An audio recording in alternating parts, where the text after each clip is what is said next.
Only about a 2 month gap between this and my last video. That's pretty good going for me, that, you know. Just a quick one today, going over my latest tactics. I did manage to pick up a quick 20-0 on the latest patch in this latest weekend. I haven't played too much FIFA since the World Cup started. That's why I've been a little bit quiet on YouTube and especially on Twitch and Facebook as well. But yeah, back at it, 20-0, so I thought I'd best show you all what I use this weekend, because as is the case every time when I do well in Rivals or FUT Champs, everyone's very keen to look at the tactics, so here we are. So this weekend we went for the 4-2-3-1. Now this is, I think, this and 4-2-2-2. Well, maybe I'm 4-3-2-1 as well. Are pretty much the most meta formations on FIFA 22. I know last time you were a little bit surprised, weren't you, when you saw I was using 3-5-2. Back to the meta this time. Back to the same old boring. I mean, 4-2-3-1 has been the meta. I mean, you all know I've been playing FIFA for a long, long time. I was playing in the E-World Cup 12 years ago, and 4-2-3-1 was the meta then. It's never going to change, to be honest. Just the way the game is. Anyway, I went with 47 width this weekend. Not too, there's not too much of a reason for it. You know, you just want it nice and balanced. You're going to have the 4 with the 2 sitting in front, aren't you? So you don't need them to be too narrow, don't need them to be too wide. Just a little bit under default. Depth, this is the big one. As you'll have seen, with many, many pros and competitive players. 72 depth. If you put it on above 71 depth, you'll get the automatic offside traps, and your team will push up really high and give you a much better chance of winning the ball back or stop people penning you in. This is especially good for a formation like 4-2-3-1, because like I've just said, you get the 4 with the 2 sat just in front, block a 6, the front 3 or the second to front 3, you know, also come back in. It just works really well. I don't think 4-2-3-1 would work too well with a low defensive line this year, although it might be wrong. It probably would be still hard to break down anyway. Build up play, as always, or pretty much almost as always, balanced. Yeah, we've been through it. Slow build up, I'm not French. Fast build up, too fast. Long ball, just very similar to fast build up. They run far too far away from you. You know, maybe the narrow formations, fast build up still doable, but not for me. Chance creation, as is the case with every single formation, every single tactic, direct passing is the one. It simply makes your players stand in and around the box in the best positions to get into the feet and get your shots away. I don't know how anyone uses anything but direct passing. They may as well take the rest of them out of the game, because direct passing is just better than them all. That you know, there doesn't need to be any much more explanation than that. Now, width. We left this on the default of 50. I tried having it a little bit narrower. I tried having it a little bit wide. I just found with the 4-2-3-1, you've got options everywhere. You've got the Lamb, the Cam, the Ram, the Striker. The 2 CDMs can even get involved. You've got options everywhere. I don't think it's necessary to change this, in my opinion. Players in the box. Interesting one. For this, I had it on 6. And that's simply because, as you're about to see on the next page, I have both CDMs on stay back. So really, when you've got that ball, especially on the flanks and around the box, you want really anyone possible to be getting into the box and giving you the options. I feel like having it on 5-4-3, which you see with some other formations and tactics, I just think you're going to end up with not enough options, you know, especially if you're telling your CDMs to stay back. If you have your CDMs unbalanced, then I'd suggest maybe putting it on to 4. You know, it's all about finding that balance. I mean, that's what my custom tactics is about in general, to be honest. It's just about finding everything quite balanced. You know, you don't want to be going too high, you don't want to be going too low with any of the values, really, besides maybe the depth, in my opinion. Corners and free kicks, 1-1. I take every corner, every free kick short. Although, I'm seeing more and more people starting to whip corners in now, so maybe it's time for me to stop being old school. Is taking short corners old school on FIFA? It's maybe time for me to learn to whip it in, but for now, it's 1-1 for me, folks. As is the case with every formation that I use, comes to crosses, sweeper keeper.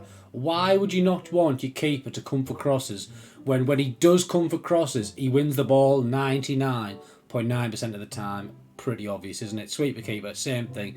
If someone's going to overhit a through ball, you want your keeper to come for it. I don't think I've ever seen my keeper automatically come for something and not get the ball, so you'd be a fool to not have them on.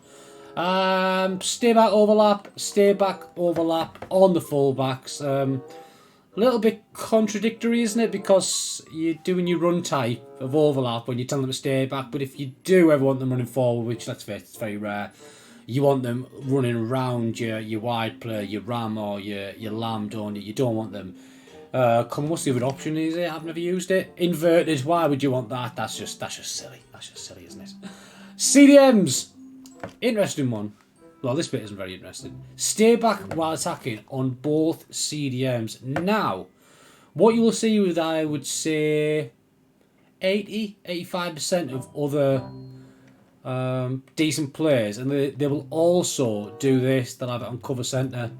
I've tested it. Not for me. With how I don't know if it's just the way I play or the depth and the rest of my numbers. I'm not having it. When you use cover centre, I feel like you get counter-attacked and they can get through you with the through balls much more easier than they could have if you just use cover wing. I mean, you got to read the description here. Cover wing, I say this every year. If you put it on cover wing, it says defend the open wing if teammate isn't marking. So it doesn't mean your CDMs are going to stand next to the right back or the left back. If the space is open, and that's what I find pretty perfect for this, because with me using the 72 depth, which is obviously a really high line, I'm going to get the automatic offside traps. If there is a gap to the through ball, or there is a gap, to get through my defence, you want your CDMs to go and mark it, don't you? So stay back and cover wing on both CDMs. I've seen people messing up with this as well. Deep line playmaker. Tested it, can't see anything. Maybe it's something I need to look into a little bit more closely. Also, I'd say it's a little bit different. My Lamb and Ram, left attacking mid and right attacking mid, absolutely nothing. What you will see in the majority of cases, I'd say, is most players will at least have this. They'll have come out and defence on him, come out and defence on him. Not for me. I don't think it's needed. I think when you've got that block of 6, I mean, don't get me wrong, on balance, which is what I have them, or basic is it called? Yeah, basic. They do come back. They still do. If someone keeps the ball a little bit, or someone does have you penned in, they will come back and defend, or you can just drag them back manually. But I think it's a bit OTT. If you have them on comeback on defence, stay forward. Like I said, I think that's too far the other way. Just balance working fine for me. I don't feel like I'm getting defensively exposed at all. The cam, now this is a little bit different. I have my cam on stay forward. And this is a strange one as well. Like, a lot of people use the 4-2-2-2, don't they? So you'd think they wouldn't. It's essentially the same formation, this, without the cam to help you defend. But having him on stay forward, he still ends up in positions to come back on defence. It's a weird one, really. I just feel like it gives you a little bit more balance when counter-attacking. He's in a little bit of a better position, especially when it's messy. He's low work rates. Get it straight into his feet, then turn, through balls to either Mbappe, Saeed, Alawai-Ran or Ginola. I just found it works better. He's still in a much better position to defend than he would be if he was the second striker in a 4-2-2-2.